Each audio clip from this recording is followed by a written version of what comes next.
What you guys, today we're taking a look at how to choose the right laptop. I'm going to show you some tips and tricks on how to choose the right laptop for you and make sure you don't overspend or underspend on your laptop. So the first thing to do is work out how much you want to spend. What is your budget? That is really important because this will determine what you can actually do with your laptop. So if you're on a tight budget and you only want to spend $600, don't expect to be doing hardcore gaming on a $600 laptop because it's just not going to happen. So be realistic with your budget, and that will go on to the next question, which is what do you want the laptop for? Do you want to be playing games on your laptop, some light gaming? Do you want to do accounting or video editing? Or do you just want to surf the web and look at some YouTube videos or watch movies? Once you work all that stuff out, this will determine how much you're going to be needing to spend on a laptop. Next, choose the right size of laptop. Do you need a 13-inch model screen or do you want a 17-inch model screen?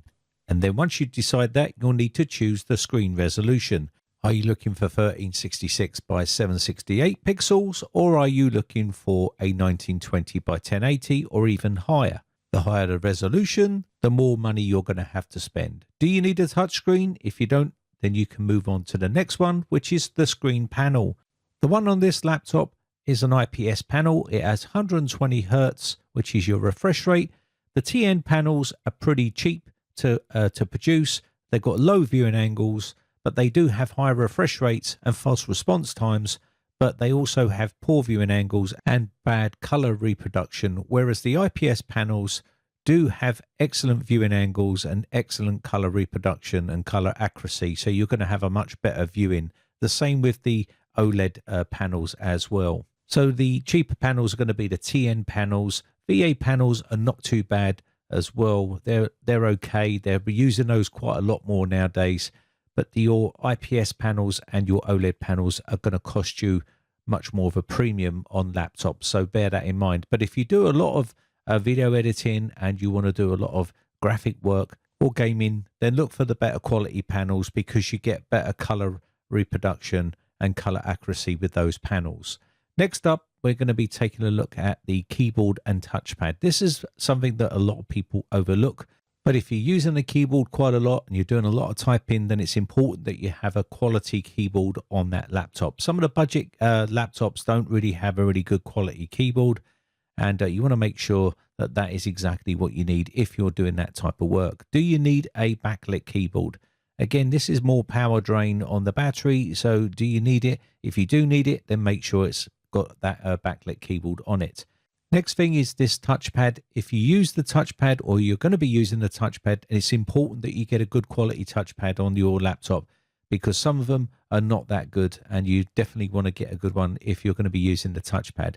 Next up is to choose the processor, whether you want AMD or Intel. Some people swear by Intel and some people like AMD. AMD seems to be really sort of making it big in the laptop industry right now, and they're probably some of the best CPUs to go for.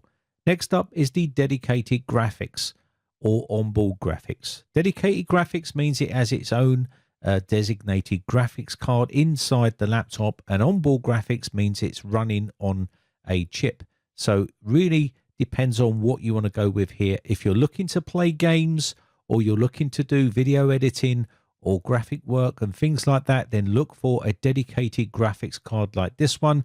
This has the RTX 3060 on it, and this will be plenty for gaming and also video editing, Photoshop and all that sort of stuff. So depending on what you're going to be doing with your laptop, this will determine in the price as well because these are more expensive. Next up, we're going to be taking a look at what sort of ports you need. So what type of ports do you need on your laptop? There's a lot of different laptops out there that come with loads of ports or very few ports. Also, a lot of gaming laptops are going to come with these big ventilation ports on them here. You can see on the side and on the back. We have two big ones on the back as well. These are exhaust fans that are going to draw out heat from the laptop to keep it nice and cool. Because it's a gaming laptop with an RTX 3060 in here, there's going to be some heat generated inside these, and the heat needs to be pushed out of the laptop. And this does take up a bit of real estate for those ports and stuff. But you can see here, they've put them all on the back here. We have an Ethernet port, Type-C connections and USB ports and HDMI ports. So just make sure you get a laptop with all the required ports that you need, because you don't want to be carrying hubs and extension docking stations with you just because you don't have enough ports on the laptop. Now, another thing to take into account here is battery life. Battery life is essential to a lot of people, especially for people that have no way of getting power to their laptop. So if you're doing long journeys and you don't have access to a nearby cafe or a power outlet, then having a long battery life is super important. So try to get one that has long battery life. Again, backlit keyboards and high-end gaming laptops are not going to have long battery life. They are going to literally eat battery like no tomorrow. So always make sure you check the battery life and how long they last. Now, generally, small, lightweight laptops offer superior battery life compared to larger models with larger screens and higher-end graphics, because they don't require much more battery. Another thing to take into account is the specifications. This is your CPU, your RAM, your storage. So if you're doing video editing and gaming and things like that, you're going to probably need to get yourself a much more higher end CPU, like an i5 or an i7. And if you're just doing some light work, then an i3 is going to be perfectly fine. There's also some other options available when it comes to CPUs as well, which are a lot more affordable. When it comes to RAM, make sure the RAM is not soldered to the board, and make sure you can upgrade it to a reasonable amount of RAM. Same thing for the storage. Make sure you've got plenty of storage available, and make sure that you can upgrade your storage as well.